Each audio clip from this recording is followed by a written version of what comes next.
University کے طلبہ نے پولیس اہلکاروں کی خدمات کا اعتراف کرتے ہوئے پشتخرہ چوک میں پولیس اہلکاروں کو پھول پیش کیے۔ طلبہ کا کہنا تھا کہ دہشت گردی کے خلاف پولیس اور سیکیورٹی اہلکاروں کی قربانیاں ناقابل فراموش ہیں اور اسی لیے انہوں نے یہ دن اہلکاروں کے نام کیا۔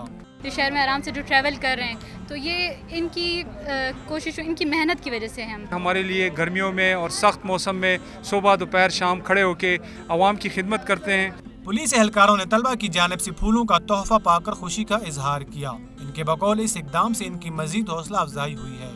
ہم سب کی شکر گزار ہیں، انشاءاللہ ہم اس سے بڑھ کر کوشش کریں گے ان کے اعتماد بحال کرنے کی تمام عوام بھائیوں کی۔ یونیورسٹی کے طلبہ کا کہنا تھا کہ دہشت گردی کے خلاف خیبر پختونخوا پولیس کی قربانیاں فراموش نہیں کی جا سکتی۔ بہادر جوانوں نے خودکش بمباروں کو گلے لگا کر سینکڑوں جانوں کو بچایا۔